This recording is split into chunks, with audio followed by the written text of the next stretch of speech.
3월 셋째 주 예배 하나님 앞에 올려드리겠습니다. 하나님은 영이시니 예배하는 자가 신령과 진정으로 예배할지니라.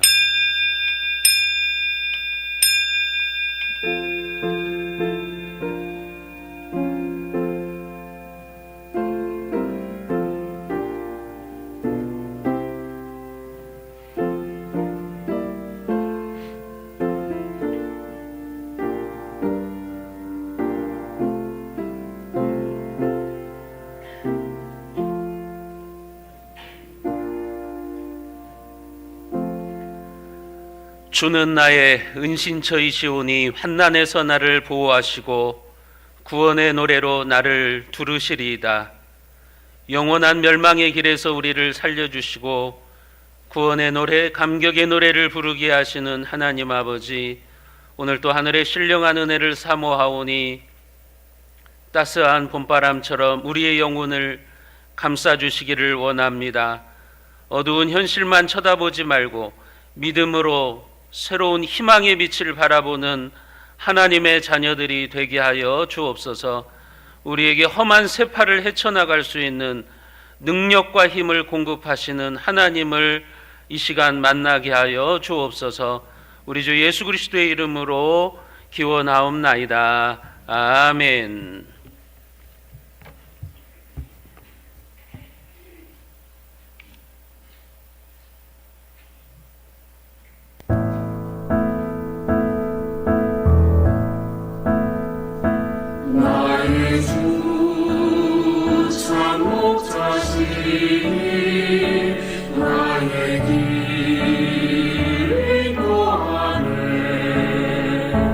어둠 속에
나의 힘이신 여호와여, 내가 주를 사랑하나이다. 우리의 힘이 되시고 우리의 방패와 우리의 요새가 되시는 구원의 하나님, 하나님의 은혜와 사랑에 진심으로 감사드립니다. 살아서 우리의 찬송을 받으시기에 합당하신 하나님께 이 시간 저희 새성교회 성도들이 영과 진리로 예배드립니다. 우리의 예배를 기뻐 받아 주시옵소서. 사람을 만드시고 우리의 찬송을 받으실 하나님, 이제 만물이 소생하고 꽃이 피는 계절이 되었습니다. 회복의 계절이 우리 곁에 왔습니다. 얼마 전까지만 해도 예배를 온라인 예배로 드리다가 이제 주일날 예배도 회복되었고, 주일 오후 예배, 수요 예배, 새벽 예배가 회복되었습니다. 그렇지만 우리의 마음은 아직 회복되지 못한 것 같습니다.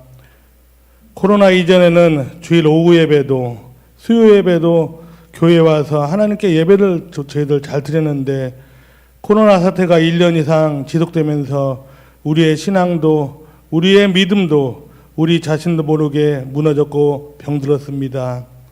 주님 용서하여 주시옵소서. 이래서는 안 되는데 하는 생각을 하면서도 자꾸 예배를 등한시하는 우리의 모습, 이러한 우리의 모습을 우리 하나님께서 보시면서 얼마나 답답해하고 안타까웠을까 생각해 봅니다. 성령 하나님, 우리의 마음을 회복시켜 주시옵소서. 어렵고 힘들지만 주를 향한 마음이 더욱더 불타오르게 하옵소서. 그래서 하나님 마음을 답답하게 하는 고구마 인생이 아니고 하나님 마음을 시원하게 하는 진짜 사이다 같은 인생 될 수 있도록 인도하여 주시옵소서. 그래서 우리의 인생이 하나님께 인정받아 우리의 영혼이 잘됨 같이 범사가 잘되고 강건하여질 수 있도록 인도하여 주시옵소서. 주님, 특별히 주일학교를 위해서도 기도드립니다. 주일학교도 몇 주 전부터 이제 예배를 드리고 있습니다. 그렇지만 저희들이 예배드리는 인원이 코로나 전보다 절반 이상이 줄어서 예배드리고 있습니다. 너무 마음이 아프고 안타깝습니다. 선생님들이 노력하고 기도하고 있지만 그 학생들의 마음을 움직이시는 분은 우리 하나님이십니다. 학생들에게 교회에 오고 싶어 하는 마음, 하나님을 사랑하는 마음을 더욱더 성령 하나님께서 강하게 역사하여 주시옵소서. 사랑의 하나님, 요즘 코로나 백신이 접종되고 있습니다. 코로나에 걸리지 않도록 예방 차원에서 백신이 접종되고 있습니다. 주님, 우리의 신앙에도 사탄의 유혹에 승리할 수 있도록 영적 백신으로 무장할 수 있도록 인도하여 주시옵소서. 말씀의 백신, 기도의 백신, 찬송의 백신으로 우리의 신앙을 지킬 수 있는 영적 백신 접종 잘 할 수 있도록 또 인도하여 주시옵소서. 오늘 하나님의 말씀을 우리에게 전해주실 목사님에게 능력을 주시옵소서.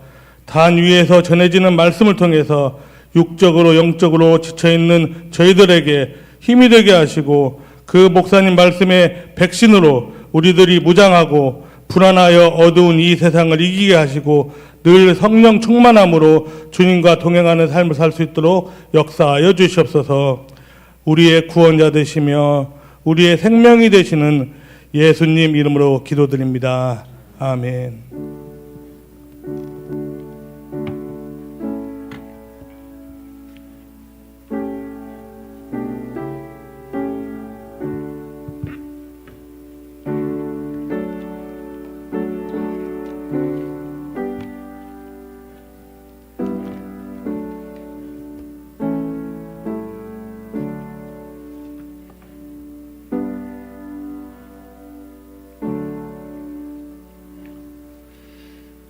정성껏 준비한 예물을 하나님 앞에 봉헌합니다.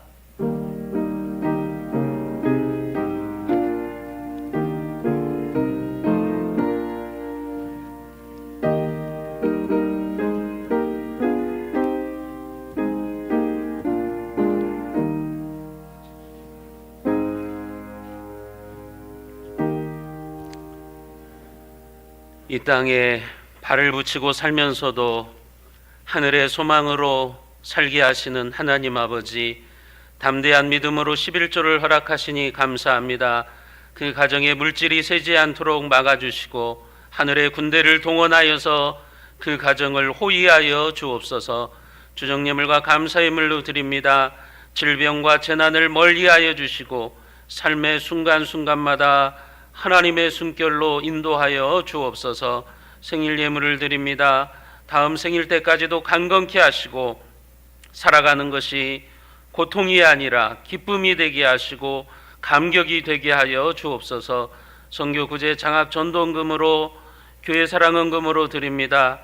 물질로 헌신하며 교회를 세워가는 아름다운 손길들을 귀하게 여기시고 이 교회를 부흥시키고 비전을 이루어가는 선봉의 횃불이 되는 축복을 더하여 주옵소서.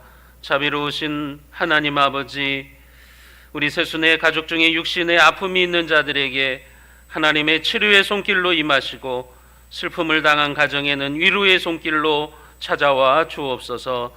우리 주 예수 그리스도의 이름으로 간절히 축복하며 기도드리옵나이다. 아멘. 교회 소식입니다. 이제 봄이 찾아왔습니다. 따뜻한 봄이 찾아왔습니다. 교회도 이제 먼지를 좀 털어내고 봄맞이를 해야 됩니다. 우리가 함께 모여서 대청소를 예년처럼 하지는 못하지만 속해나 기간별로 날짜를 잡으셔서 자체적으로 환경미화를 해주시기를 바랍니다. 코로나가 요즘 확산이 조금씩 더 되고 있는 것 같습니다. 여러분들 방역 원칙을 철저히 지키면서 생활을 하시고 매일같이 그 문자 날라오잖아요. 전주에서는 매일 확진자가 발생되고 있습니다. 오늘 아침에도 보니까 또 확진자가 나왔다는 문자가 왔습니다. 참 불안하죠. 여러분, 그에 반해서 김제는 참 안전하죠. 살기 좋은 곳이어서 그런가 아니면 사람이 빠져나가서 그런 건가 모르겠지만 이런 때는 김제에 사는 게 참 복입니다. 안전한 도시에 사는 것이 참 복이라고 생각합니다. 여러분들은 어떻게 생각하시나요? 그렇게 생각 안 하십니까? 김제에 사는 것이 복입니다. 옆에 분들한테 한번 그렇게 얘기해 보세요. 김제에 사는 것이 복입니다. 네. 교회 차량을 운행하실 때 좀 조심해 주시기를 바랍니다. 그 차량에 봉고차 차량에 발판이 붙어 있는데 이제 방지턱을 지나갈 때 또 회전을 할 때 그 발판이 이제 부딪혀 가지고 자주 고치는데 이게 한 번 고치는데 막 40만 원, 50만 원 이렇게 들어갑니다. 지금까지 여기로 몇백만 원이 들어갔어요. 그러니까 중고차 한 대를 살 돈이 들어갔습니다. 운행하실 때 조심들 하셔서 차량을 잘 관리할 수 있도록 해주시기를 바랍니다. 장례 광고입니다. 천병훈 장로님 모친께서 어제 갑자기 병원에 실려가셔서 치료를 받으시다가 소천을 하셨습니다. 갑자기 이렇게 가정에 장례가 생겼는데 슬픔당한 가정을 여러분들 위로해 주시고 위로 예배를 오늘 드립니다. 오후 예배 끝나고 교회에서 출발하도록 하겠습니다. 함께 동참하시고자 하시는 분들은 그 시간에 나오시기를 바랍니다.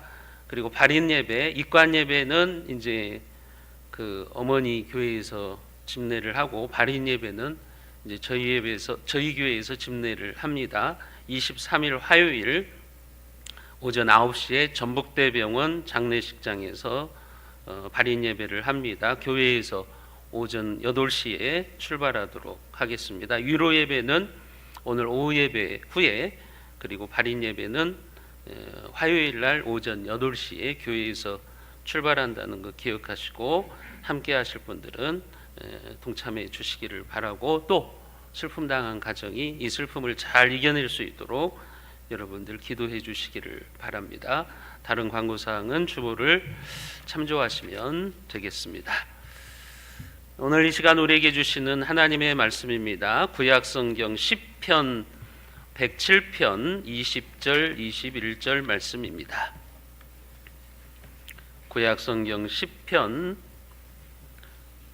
107편 20절 21절 말씀, 제가 가지고 있는 성경으로 구약성경 883쪽에 있습니다. 제가 받들어서 읽겠습니다. 10편 107편 20절 21절입니다. 그가 그의 말씀을 보내어 그들을 고치시고 위험한 지경에서 건지시는도다. 여호와의 인자하심과 인생에게 행하신 기적으로 말미암아 그를 찬송할지로다. 아멘. 옆에 분들한테 이렇게 인사하시겠습니다. 오늘따라 왜 이렇게 이뻐 보이지? 하고 인사합니다. 오늘따라 왜 이렇게 이뻐 보이십니까? 예.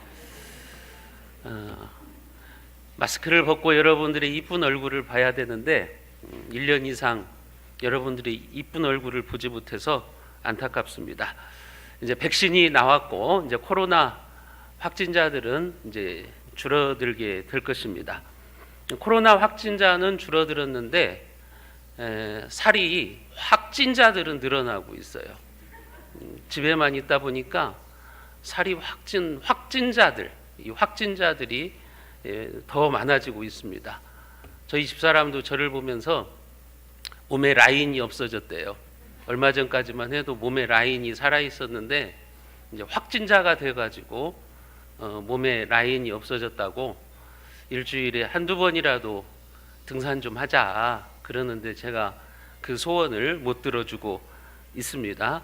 여러분들은 코로나 확진자도 되지 마시고 살이 찐 확진자도 되지 마시기를 바랍니다. 3월달 우리 교회 표어가 무엇이죠? 주보에 무엇이라고 나와 있어요? 말씀의 능력이 회복되게 하옵소서. 여러분, 이제 우리가 말씀의 능력이 회복되는 그런 삶을 살아야 됩니다. 하나님의 말씀은 능력의 말씀이에요. 왜냐하면 하나님이 전능하시기 때문에 하나님의 말씀은 능력이 있습니다. 누가복음 1장 37절에 보면 대저 하나님의 모든 말씀은 능하지 못하심이 없느니라 이렇게 말씀합니다. 하나님께서는 말씀을 통해서 능력을 나타내신다는 거예요. 하나님의 능력은 어떻게 나타나느냐? 여러분, 말씀을 통해서 나타나요.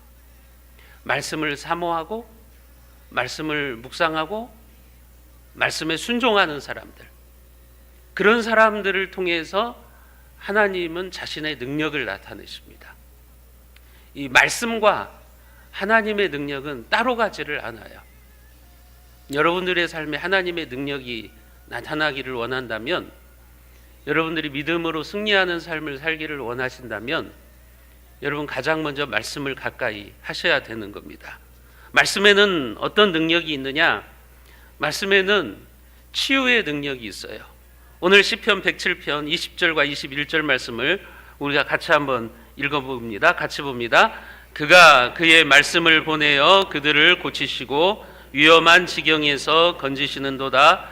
여호와의 인자하심과 인생에게 행하신 기적으로 말미암아 그를 찬송할지로다. 아멘. 하나님께서 우리에게 말씀을 보내주신다고 지금 이야기하고 있습니다.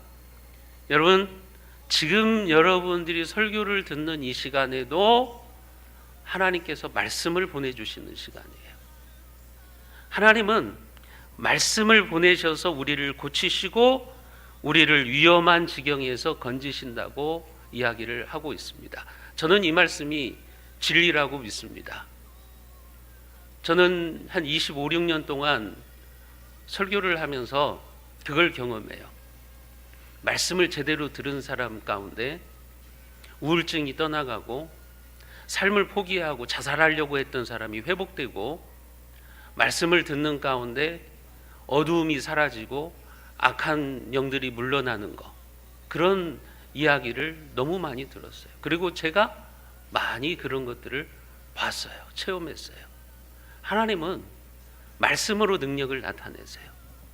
지금 여기에 있는 말씀처럼 말씀을 보내서 우리를 고치시고 우리를 위험한 지경에서 건지시는 분이십니다.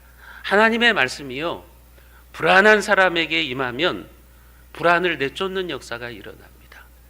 하나님의 말씀이 귀신 들린 자에게 들어가면 귀신이 쫓겨가는 역사가 일어나요. 하나님의 말씀이 절망한 사람들의 마음속에 들어가면 여러분, 소망의 역사가 일어나는 거예요. 말씀에는요, 치유의 능력이 있습니다.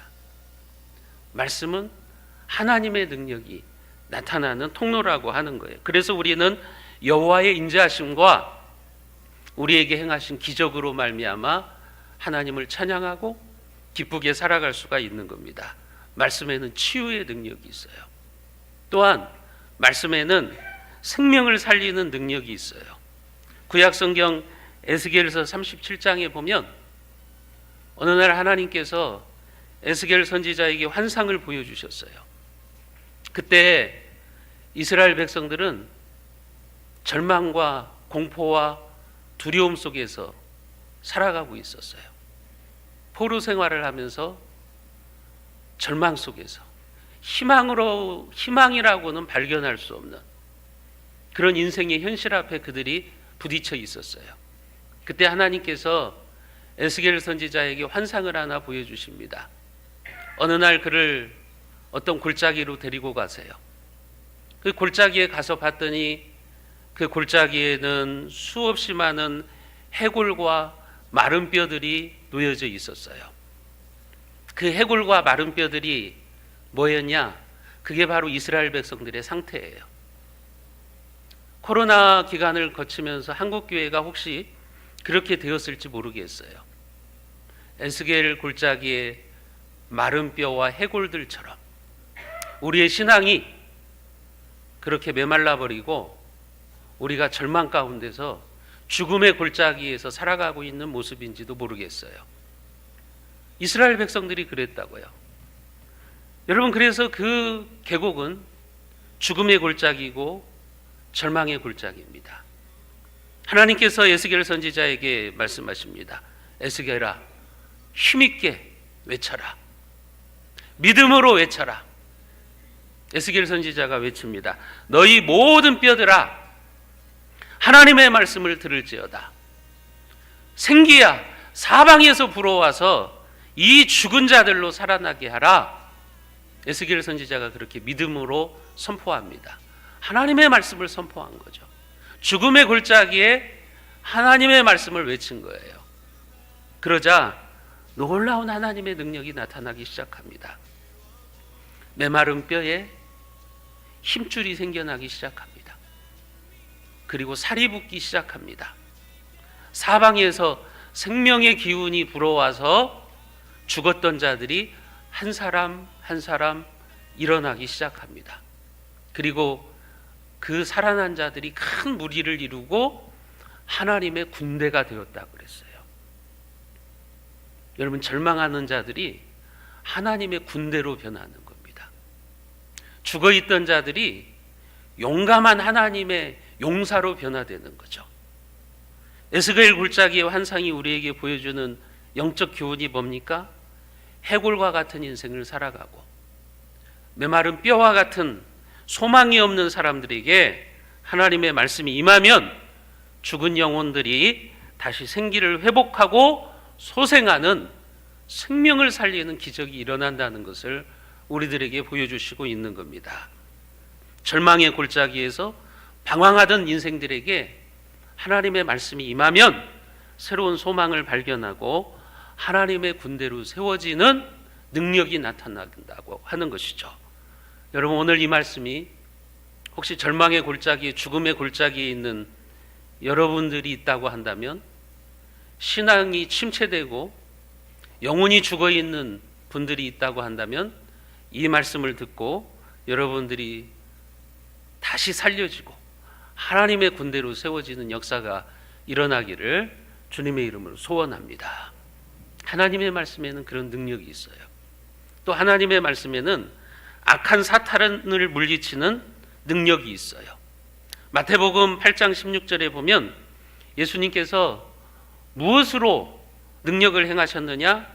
그렇게 나와 있어요. 저물매 사람들이 귀신 들린 자를 많이 데리고 예수께 오거늘 예수께서 말씀으로 귀신들을 쫓아내시고 병든 자들을 다 고치시니. 예수님은 공생애를 하시면서 말씀으로 귀신을 쫓아내셨어요. 예수님은 40일 동안 광야에서 금식하면서 사탄의 유혹을 받을 때 말씀으로 물리치셨다고요. 말씀으로 사탄을 이기시고, 말씀으로 귀신을 쫓아내시고, 말씀으로 병든 자를 고치시고, 말씀으로 죽은 자들을 살려내셨어요. 여러분, 그게 말씀의 능력이에요. 말씀의 힘인 겁니다. 사도 바울도 우리에게 말합니다. 우리가 악한 사탄 마귀를 이길 수 있는 방법이 뭐냐? 하나님의 말씀이라고 이야기해요. 에베소서에 보면 마귀의 관계를 대적하기 위해서 하나님의 전신갑주를 입어라. 그러니까 하나님이 주신 무기로 무장을 하라는 거예요. 그러면서 뭐라고 말하냐면 성령의 검, 곧 하나님의 말씀을 가지라, 그렇게 이야기합니다. 하나님의 말씀은 성령의 검이에요. 사탄 마귀가 여러분들의 영혼을 파괴하고 신앙생활을 열심히 하지 못하도록 유혹하는데, 우리가 그 마귀를 대적하는 유일한 무기가 뭐냐? 말씀이라는 거죠. 내가 하나님의 말씀으로 무장하고 있으면 성령 하나님께서 그 말씀을 무기로, 칼로 사용하셔서 마귀의 속임수를 구별하고 물리칠 수 있는 힘을 주시는 거예요. 그런데 나에게 말씀이 없어요. 그러면 마귀를 이겨낼 수 없어요. 사탄의 유혹을 분별할 수가 없어요. 죄를 이길 수 없어요.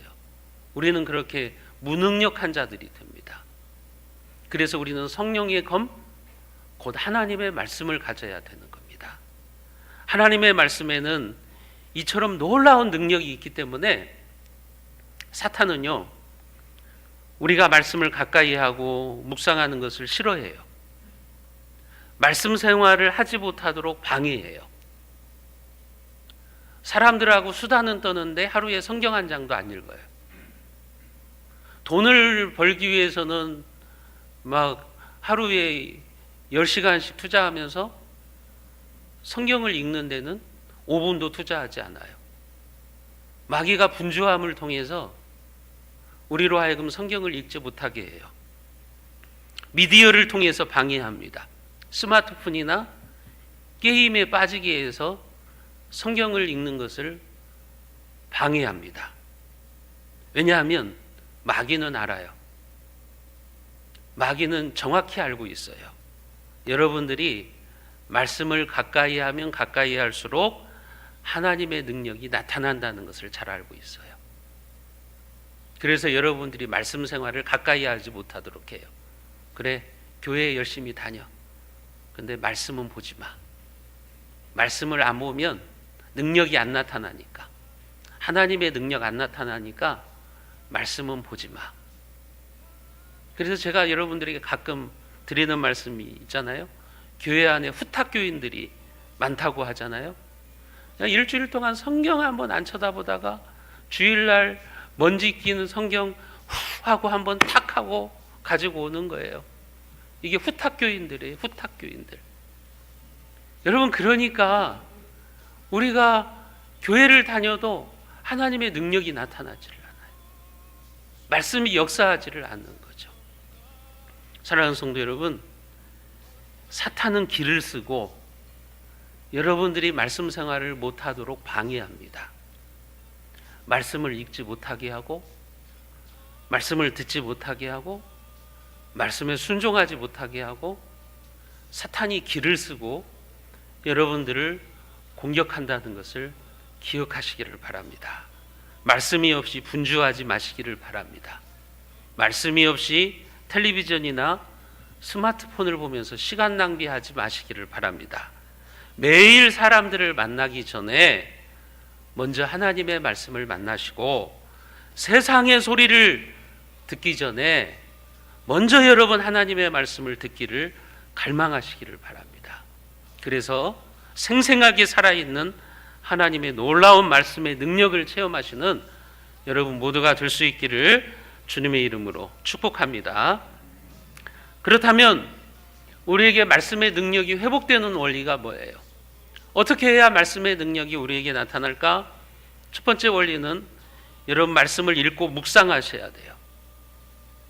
시편 119편 97절에 보면 내가 주의 법을 어찌 그리 사랑하는지요 내가 그것을 종일 작은 소리로 읊조리나이다.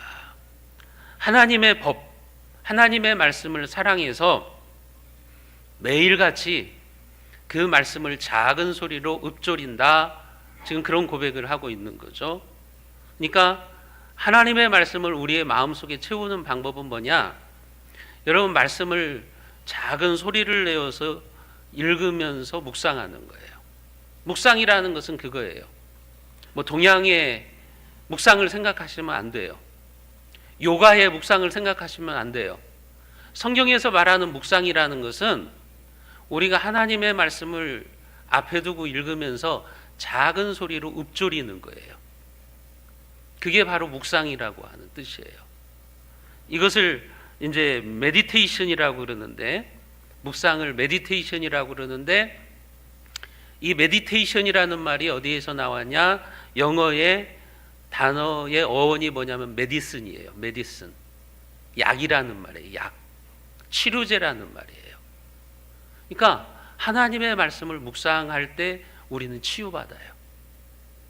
하나님의 말씀을 묵상할 때 우울증이 치료함 받고 두려움이 치료함 받고 염려가 치료함을 받아요. 내가 작은 소리로 하나님의 말씀을 읊조릴 때 내 입으로도 말씀이 나가고, 여러분 내 눈으로도 말씀을 보는 거고, 내 귀로도 말씀을 듣는 거고, 내 마음에도 말씀이 채워지는 거예요. 서라운드예요. 그 말씀이 우리 속에 차곡차곡 쌓여갈 때 그 말씀이 여러분들의 인생에 약이 되는 겁니다. 메디슨이 되는 거예요. 치료제가 되는 거죠. 그래서 말씀을 읽으면 우리 인생이 치유되고 회복됩니다. 여러분 말씀을 읽으셔야 돼요. 말씀을 가까이 하셔야 돼요. 그게 말씀의 능력이 회복되는 원리예요. 두 번째는 뭐냐? 말씀을 잘 들으셔야 돼요. 로마서 10장 17절에 보면 그러므로 믿음은 들음에서 나며 들음은 그리스도의 말씀으로 말미암느니라. 믿음은 언제 생기느냐? 말씀을 들을 때입니다. 말씀을 잘 들으셔야 돼요. 여러분들의 삶에 하나님의 능력이 나타나기를 원한다면 여러분 말씀 듣는 자리를 좋아하셔야 돼요. 그냥 일주일에 한 번 말씀 듣고 예배당 나가면서 잊어버리고 그러면 안 돼요. 말씀 듣는 것을 갈망하셔야 돼요. 말씀을 들을 때도 허투루 듣지 말고 생생하게 살아있는 하나님의 음성으로 들으셔야 돼요. 오늘 또 하나님께서 지금 나에게 말씀하시는구나. 나에게 하나님의 음성을 들려주시는구나. 이런 자세로 들으셔야 되는 거예요. 말씀을 들으면 들을수록 여러분들의 믿음은 강해집니다. 그러나 말씀을 듣지 않을수록 여러분들의 믿음은 퇴보하고 무능하게 돼요. 말씀을 듣지 않으면 듣지 않을수록 의심이 많이 생겨요. 확신이 흔들려요. 그리고 여러분 믿음이 퇴보해요. 말씀을 안 들으면 그렇게 되는 거예요. 사실 코로나 기간 동안에 한국교회 성도들이 능력을 잃어버린 것은 그만큼 말씀을 안 듣기 때문에 그래요. 말씀을 안 들으니 믿음이 생기지를 않죠. 믿음이 약해지죠. 흔들리죠. 믿음이 퇴보하는 거예요. 왜냐하면 믿음은 들음에서 생기는 거예요. 말씀을 들을 때 하나님의 영이신 성령께서 우리에게 믿음을 일으켜 주시는 거예요. 근데 말씀을 안 듣는데 어떻게 믿음이 생깁니까? 말씀을 들을 때 들으면 들을수록 여러분들의 믿음은 자라나는 거예요. 그러나 말씀을 안 들으면 여러분들이 10년을 교회 다니고 20년을 교회 다녀도 믿음은 생기지 않아요. 믿음이 성장하지를 않는 거예요. 세 번째 원리는 뭐냐? 여러분, 말씀을 암송하고 순종하면 됩니다. 말씀을 되도록이면 암송하시면 좋아요. 그게 하나님의 말씀을 내 마음에 채우는 거예요. 가능하다면 어린 시절부터 하나님의 말씀을 많이 암송하는 게 좋아요. 여러분, 전 세계에서 가장 위대하고 똑똑한 민족이 유대인이죠. 전 세계 경제를 꽉 쥐고 있는 사람들이 유대인들이에요. 전 세계 정치, 경제, 문화, 예술, 노벨상을 다 휩쓸고 있는 사람들이 유대인들이에요. 유대인들이요, 평균 IQ가 우리나라 사람보다도 낮아요. 여러분, 우리는 그러잖아요. IQ가 110, 100대도 IQ가 얼마야? 110인데요. 그럼 뭐라고 말해요? 너는 공부로 성공하기는 틀렸구나. 그렇게 말하잖아요. IQ가 100이 넘는데도 공부로 성공하기 틀렸다고 그래요. 유대인들이요, 100이 안 돼요. 평균 IQ가요. 그러면 우리나라 사람들이 전 세계에서 가장 똑똑한 사람들이에요. 그런데도 IQ가 110, 120인데도 너 공부로 성공하기는 틀렸어. 이렇게 말한다고요. 여러분, 근데 왜 유대인들이 그렇게 위대한 민족이 되느냐? 어렸을 때부터 말씀을 암송시킵니다. 그들은 성년식이 될 때, 유대인들은 성년식이 되기 전에 모세오경을 다 암송해버려요. 성년식이 뭐냐? 랍비들 앞에서, 부모 앞에서 창세기에서부터 창세기, 출애굽기, 레위기, 민수기, 신명기를 외워가지고 암송하는 거예요. 그럼 어느 정도 여러분 13살이 될 때까지 성경을 보겠어요? 그게 성인식의 절차라니까요. 그렇게 말씀을 암송하는 민족이 세계의 탑이 되는 겁니다. 세계를 주도하는 민족이 되는 겁니다. 여러분, 말씀을 우리가 될 수 있으면 암송하면 좋아요. 그 암송을 하면 우리가 말씀을 읽고 묵상하고 암송하면 이제 어떤 상황에 부딪혔을 때 성령 하나님께서 내 안에 있는 말씀을 검으로 사용하셔서, 무기로 사용하셔서 우리가 승리하게 하시는 거예요. 예를 들면 마귀가 여러분들의 마음에 의심을 심어주어서 믿음을 흔들 때가 있어요. 하나님이 계시는가? 아니, 교회 다녀도 이게 별거 없는 것 같은데, 교회 다녀도 소용없는 것 같은데 하면서 여러분들에게 의심을 심어줄 때가 있다고요. 그때 내 안에 히브리서 11장 6절이 있다면, 여러분들이 이 말씀을 생각한다면 막아낼 수가 있다고요. 믿음이 없이는 하나님을 기쁘게 하시지 못하나니 하나님께 나아가는 자는 반드시 그가 계신 것과 또한 그가 자기를 찾는 자들에게 상 주시는 이심을 믿어야 할지니라. 이 말씀을 내가 알고 있으면 마귀가 의심으로 나를 공격할 때 막아낼 수 있는 거예요. 어떤 경우는 염려가 내 마음을 흔들어낼 때가 있어요. 염려가 내 마음 속에 가득 차가지고 나를 어둡게 만들 때가 있어요. 살맛이 안 나게 만들 때가 있어요. 그럴 때 우리는 빌립보서 4장 6절 7절 말씀으로 마귀를 막아낼 수 있어요. 아무것도 염려하지 말고 모든 일에 기도와 간구로 너희 구할 것을 감사함으로 하나님께 아뢰라. 그리하면 모든 지각에 뛰어나신 하나님의 평강이 너희 마음과 생각을 지키시리로다. 여러분, 그러면 내가 염려를 이겨내는 거예요. 아, 그렇구나.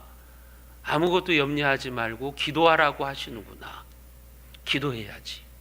그러면 나는 염려를 이겨내는 거예요.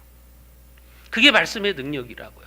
때로는 두려움이 여러분들에게 엄습할 때가 있어요. 나 이거 죽으면 어떻게 하지? 정말 두려워서 못 살겠다. 그때는 이사야서 41장 10절 말씀을 기억하면 되는 거죠. 두려워하지 말라.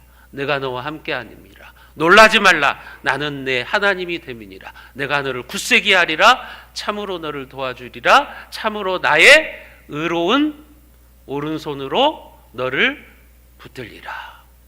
이 말씀을 우리가 기억하면요, 두려움을 이겨내는 거예요. 하나님이 말씀하셨잖아. 두려워하지 말라. 내가 너와 함께 함이니라. 그래, 내가 왜 두려워하지? 하나님이 나와 함께 하시는데 왜 두려워하지? 그러면서 우리는 이 말씀으로 두려움을 이겨낼 수가 있는 거죠. 때로 마귀가요, 여러분들에게 그렇게 속삭여요. 너는 실패한 인생이야. 너는 아무것도 할 수 없는 존재야. 너의 꼬라지를 봐. 네가 무엇을 할 수가 있어? 마귀가 우리를 그렇게 무능력자라고 속삭일 때가 있어요. 절망을 심어줘요. 그때 우리는 빌립보서 4장 13절 말씀을 기억해야 됩니다. 내게 능력 주시는 자 안에서 내가 모든 것을 할 수 있느니라. 이 말씀으로 무능력을 이겨내는 것입니다. 때로는 여러분, 내 안에 교만함이 싹틀 때가 있어요.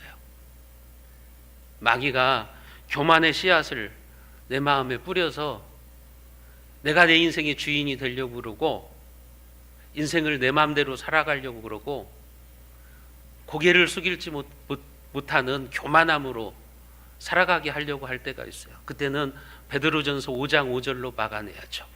하나님은 교만한 자를 대적하시되 겸손한 자에게는 은혜를 베푸시느니라. 내가 교만하려고 할 때 그 말씀을 떠올려야 되는 거예요. 아, 하나님은 교만한 자를 대적하시는구나. 교만은 하나님과 원수가 되는 거구나. 내가 교만하면 안 되겠구나. 겸손해야 하나님의 은혜를 받는구나 하면서 우리는 마귀의 공격을 이겨낼 수가 있다고 하는 겁니다. 여러분, 우리가 하나님의 말씀을 읽고 듣고 암송하고 그러고 있으면 필요할 때 성령 하나님께서 이 말씀을 검으로 사용하시는 거예요.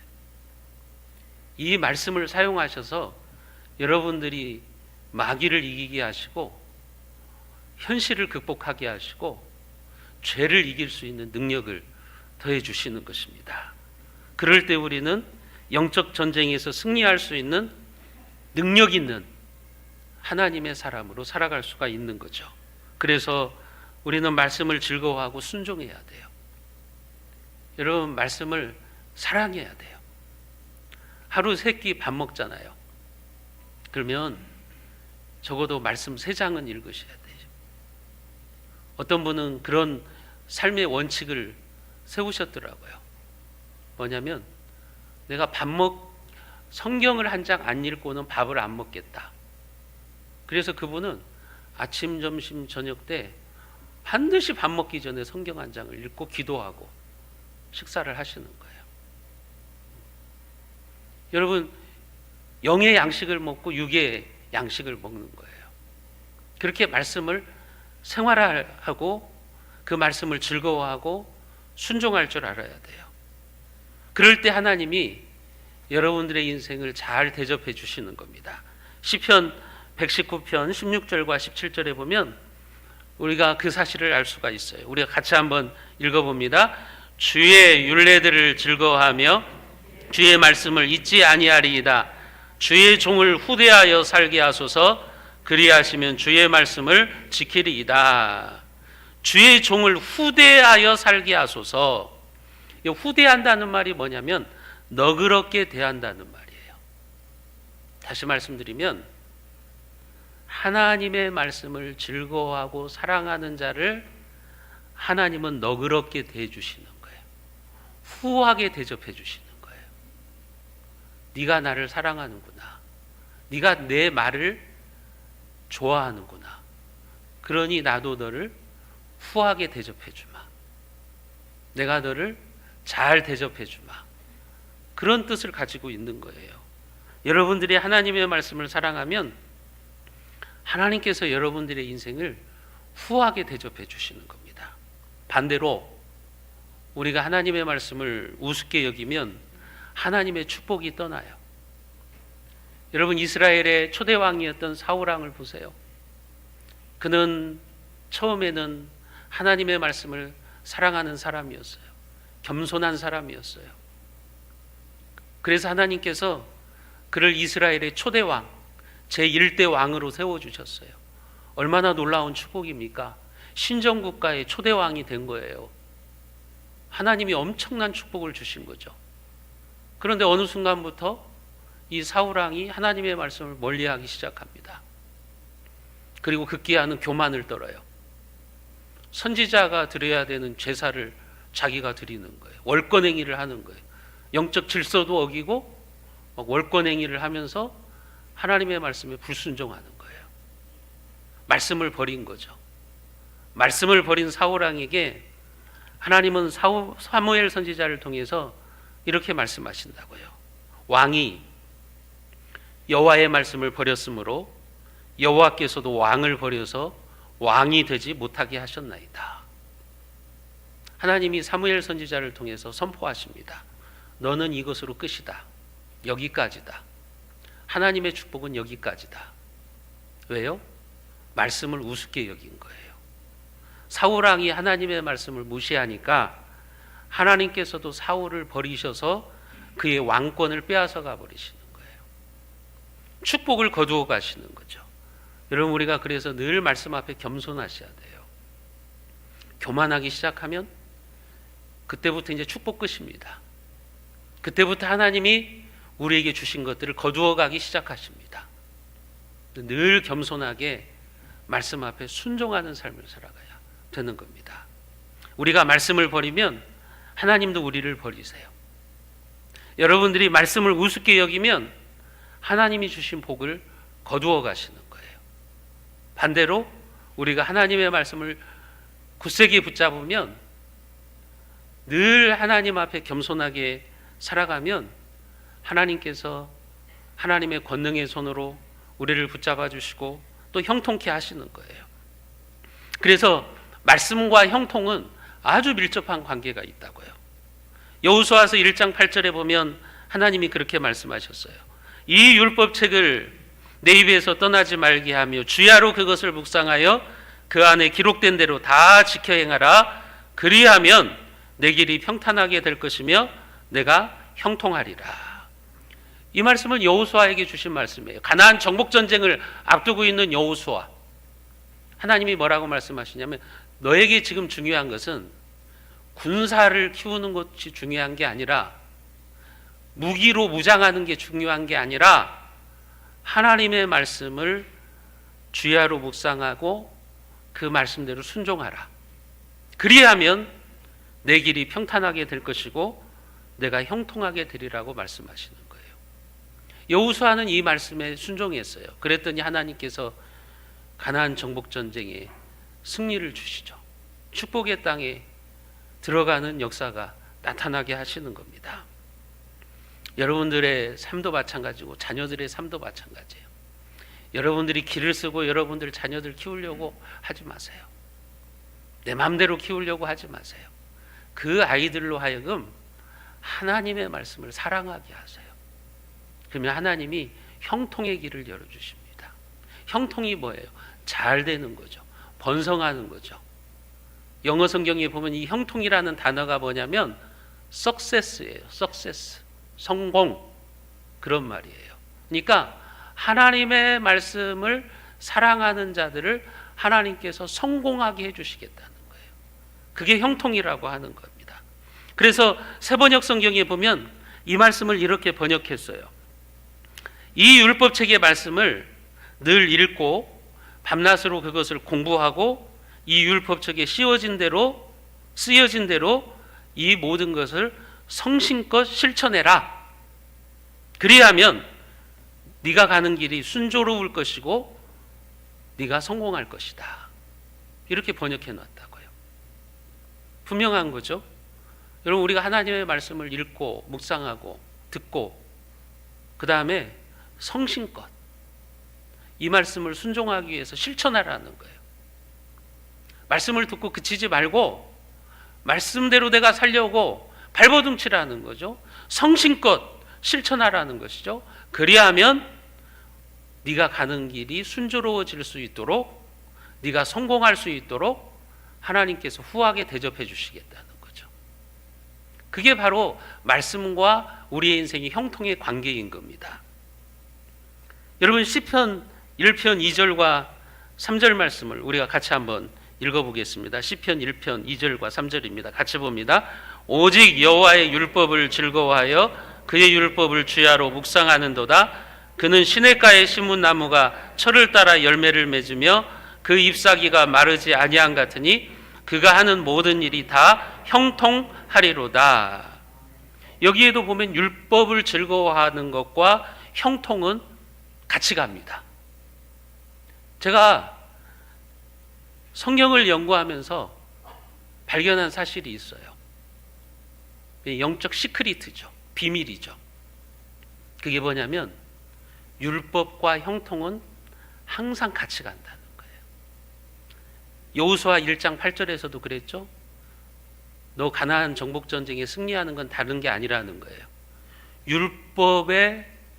율법을 하나님의 말씀을 주야로 묵상하고 그 말씀을 지키라는 거예요. 그러면 형통케 해주시겠다는 거예요. 시편 1편 말씀도 마찬가지죠. 여호와의 율법을 즐거워하고 그 율법을 주야로 묵상하라. 그러면 내가 형통하게 해주겠다.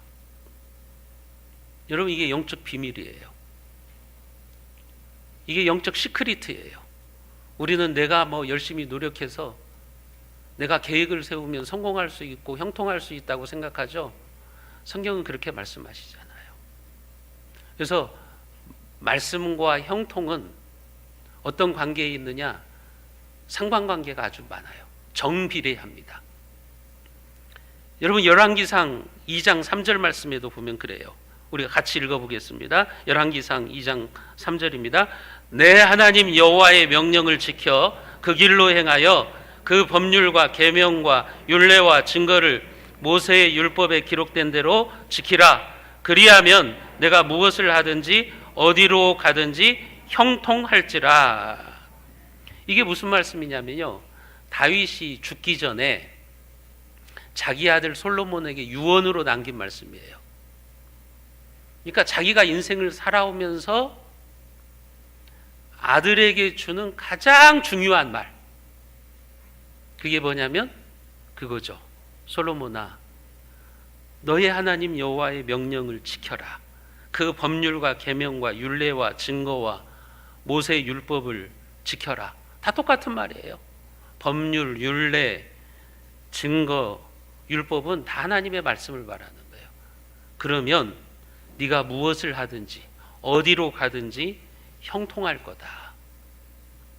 이게요, 다윗의 유언입니다. 다윗도 그러는 거예요.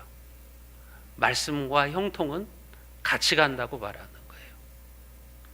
여러분, 열왕기하 18장 6절과 7절 말씀도 우리가 한번 읽어보겠습니다. 열왕기하 18장 6절 7절 같이 봅니다. 곧 그가 여호와께 연합하여 그에게서 떠나지 아니하고 여호와께서 모세에게 명령하신 계명을 지켰더라. 여호와께서 그와 함께 하심에 그가 어디로 가든지 형통하였더라. 이 말씀은 히스기야의 인생에 주시는 말씀이에요. 우리가 잘 알고 있는 히스기야 왕, 하나님의 말씀을 사랑한 왕입니다. 하나님의 말씀대로 종교개혁을 일으켰던 왕입니다. 그랬더니 뭐라고 말해요? 여호와께서 그와 함께 하심에 그가 어디로 가든지 형통하였더라. 하나님께서 잘 되게 해주셨다는 거예요. 하나님께서 그 인생을 후하게 대접해 주셨다는 거예요. 사랑하는 성도 여러분, 이게 영적 비밀입니다. 성경이 우리에게 가르쳐주는 영적 시크릿이에요. 이 비밀을 여러분 놓치시면 안 돼요. 하나님의 말씀과 우리 인생의 형통은 정비례합니다. 그것을 기억하셔야 돼요. 내가 아무리 머리를 짜내고 내 잔머리를 굴리고 내가 아무리 열심히 노력하고 그래도 하나님이 후하게 대접하시지 않으면 안 돼요. 그러나 내가 하나님의 말씀을 사랑하고 그 말씀대로 성심껏 순종하려고 살아가면 하나님께서 여러분들의 인생을 후하게 대접해 주실 것입니다.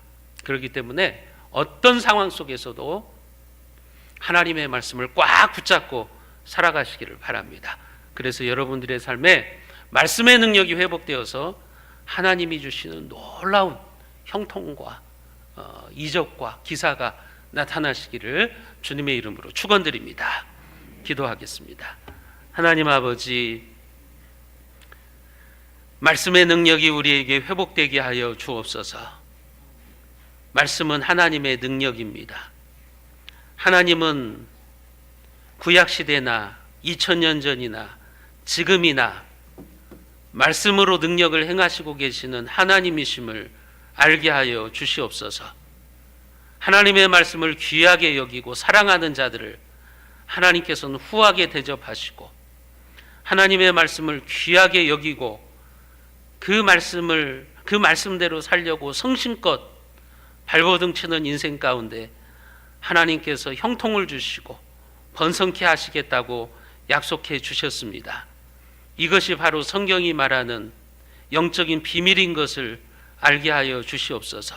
하나님의 말씀과 우리의 인생의 형통은 정비례 함을 기억하며 이 말씀을 붙잡고 오늘 또 승리하며, 또한 우리의 인생 가운데 겸손하게 하나님의 말씀에 순종하며 살아가는 우리의 삶이 되게 하여 주옵소서.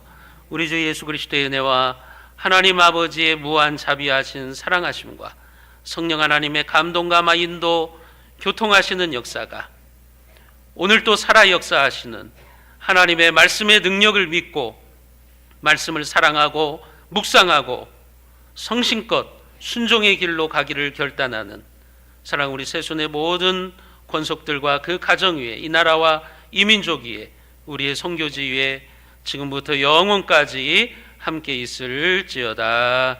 아멘.